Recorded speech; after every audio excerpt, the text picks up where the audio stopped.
Malaria is an infection that can be caused by a few different types of Plasmodium species, which are single-celled parasites that get spread around by mosquitoes. Once the Plasmodium gets into the bloodstream, it starts to infect and destroy mainly liver cells and red blood cells, which causes a variety of symptoms and sometimes even death.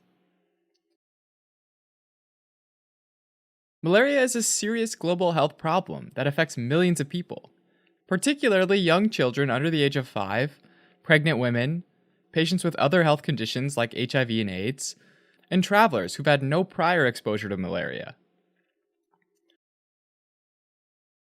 Tropical and subtropical regions are hit the hardest.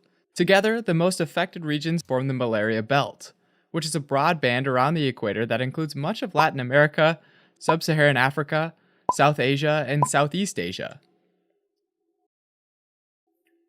There are hundreds of types of Plasmodium species, but only 5 cause malarial disease in humans, and those are Plasmodium falciparum, Plasmodium vivax, Plasmodium malariae, Plasmodium ovale, and Plasmodium knowlesi. Plasmodium vivax uses a specific erythrocyte surface receptor called the Duffy antigen. And some individuals, particularly those with sickle cell anemia, lack this receptor, meaning that Plasmodium vivax can't get into their cells.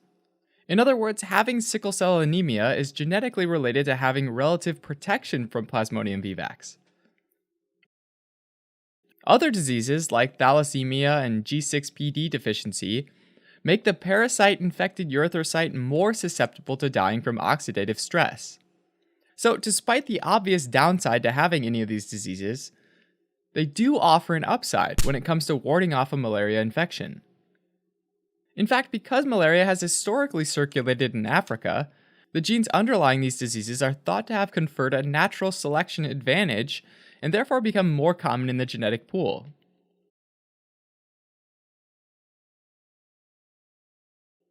Now, malaria starts when a Plasmodium-infected female Anopheles mosquito hunts for a blood meal in the evening and through the night. Like a tiny flying vampire, the mosquito is drawn to carbon dioxide that gets breathed out, as well as bodily smells, like foot odor. At this point, the Plasmodium is in a stage of development, called a sporozoite, waiting patiently in the mosquito's salivary gland. When the mosquito pierces a person's skin with its long and needle-shaped tusk, called a proboscis, the tiny worm-like sporozoites spill out of the mosquito's saliva and make it into the bloodstream. Within minutes, the sporozoites reach the liver and mount an attack on the hepatic parenchymal cells, where they start asexual reproduction, also known as schizogony.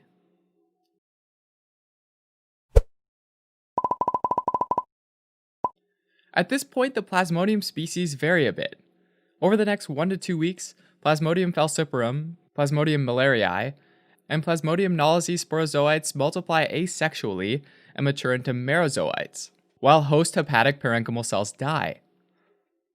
In contrast, over the next few months to years, Plasmodium vivax and Plasmodium ovale sporozoites enter into a dormant hepatic phase, where they're called hypnozoites.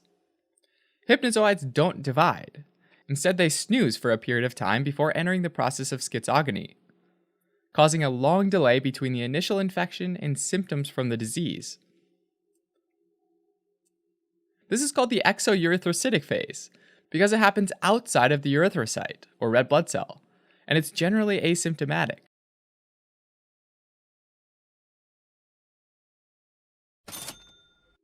The merozoites are then released into the blood, and each one binds to a surface receptor and invades a red blood cell. Plasmodium ovale and Plasmodium falciparum invade red blood cells of all ages, whereas Plasmodium vivax prefers to invade reticulocytes, which are young, immature red blood cells. And Plasmodium malariae and Plasmodium knowlesi prefer to invade older red blood cells.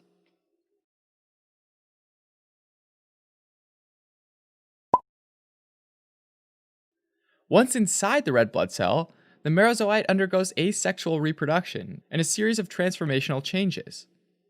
This phase is known as the erythrocytic phase of malaria, because it happens inside of the red blood cell and generally lasts 2 to 3 days. In the first stage of the erythrocytic phase, the merozoite looks like a tiny ring within the red blood cell and is called an early trophozoite, or a ring form. In the second stage, the ring form trophozoite grows and is referred to as a late trophozoite. In the third and final stage, the parasite grows some more by digesting hemoglobin and leaves behind hemozoin, which under a microscope looks a little like a brown feces smudge on a red blood cell. And at this point, the parasite's called a schizont. This is the actual replicative phase, in which the parasite undergoes mitosis and differentiates into lots of merozoites, which can get released into the blood. Now, instead of going into the erythrocytic phase again, some of the merozoites undergo gametogony, which is where they divide and give rise to gametocytes, which are little sausage-shaped sexual forms that can be either male or female. These gametocytes remain inside of a red blood cell and can get sucked up by another female Anopheles mosquito that might take a blood meal from the infected person. The gametocytes can then reach the mosquito's gut, where they mature a bit more and then fuse together to form a zygote. This part of the Plasmodium life cycle is called sporogony, and it's sexual reproduction, as opposed to schizogony, or asexual reproduction, that happened in the liver and red blood cells.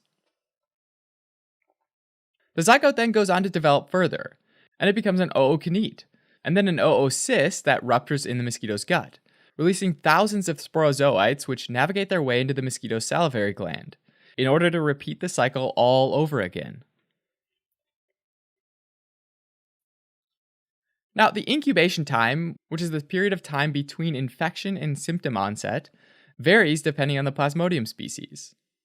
Plasmodium falciparum incubates for a few days, whereas Plasmodium malariae incubates for a few weeks.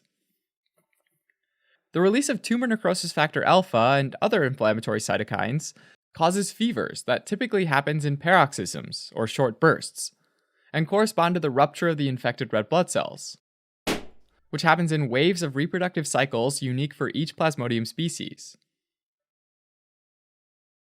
For Plasmodium malariae, fevers happen every 72 hours, and is called a quartan fever. For Plasmodium vivax and Plasmodium ovale, fevers happen every 48 hours, and these are called tertian fevers. For Plasmodium knowlesi, the fever happens every 24 hours, and for Plasmodium falciparum, the pattern can vary, sometimes following the pattern of a tertian fever, while other times the fevers happen daily, earning it the name malignant tertian fever. In addition to fevers, the hemolytic anemia, which is the destruction of red blood cells, also causes symptoms like extreme fatigue, headaches, jaundice, and splenomegaly. Most Plasmodium infections have a mild course of symptoms and are generally regarded as uncomplicated malarial infections. Out of all the Plasmodium species, though, Plasmodium falciparum is known for causing the worst infections. Most Plasmodium infected red blood cells get screened and destroyed by the spleen. Plasmodium falciparum, though, avoids this fate by generating a sticky protein that coats the surface of the infected red blood cells, and these look like knobs or little bumps. This protein causes the red blood cells to clump together and jam up tiny blood vessels, a process known as cytoadherence. This literally blocks the flow of blood so that infected cells aren't able to flow into the spleen, and it also blocks blood flow from reaching other vital organs, which can wreak havoc on them. Between hemolytic anemia and ischemic damage from blocked blood flow, organ failure can set in pretty quickly. When the brain's affected, it's termed cerebral malaria, and it results in altered mental status, seizures, and coma. When the liver's affected, it's termed bilious malaria, and it results in diarrhea, vomiting, jaundice, and liver failure. Other commonly infected organs include the lungs, the kidneys, and the spleen, which taken together create a sepsis-like clinical picture that can eventually lead to death. Together, all these scenarios are called complicated malaria. Malaria is usually diagnosed with a thick blood smear that locates parasites sitting within the red blood cells, and a thin blood smear, which directly identifies the Plasmodium species. It's also important to know the percentage of red blood cells infected by a parasite, because patients with greater than 5% parasitemia can have worse outcomes.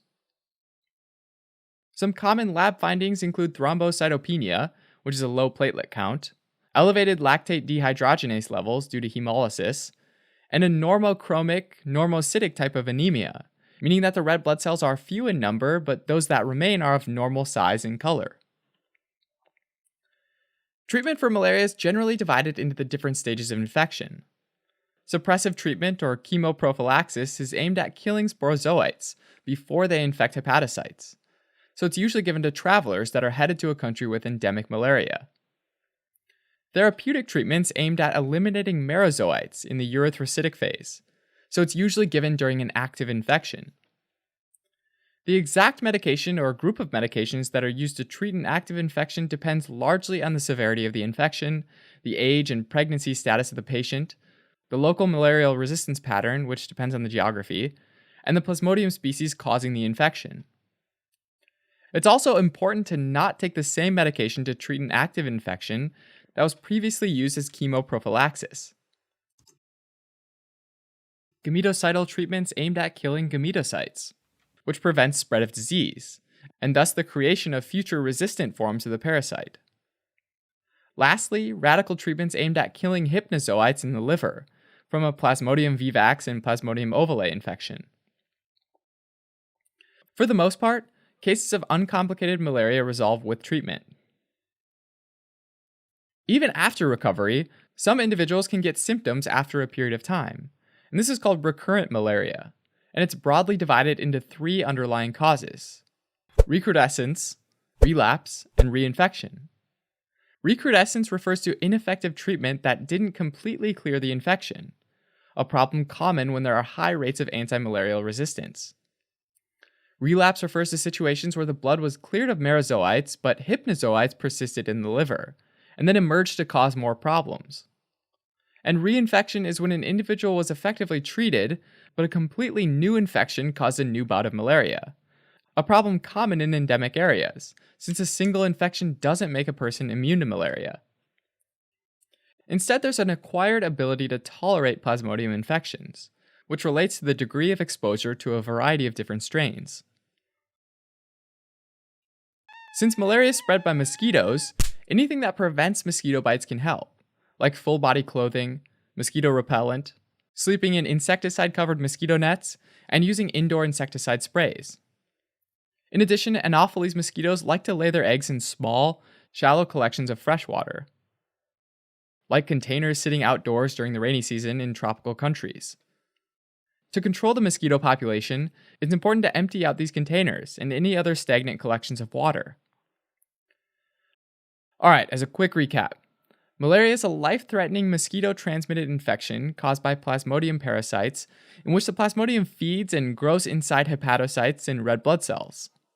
Symptoms are primarily caused by the rupture of red blood cells that usually result in high-grade fever paroxysms that improve over time, but can occasionally cause severe complications and death.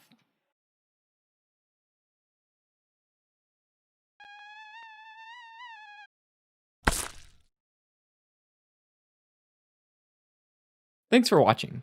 You can help support us by donating on Patreon, subscribing to our channel, or telling your friends about us on social media.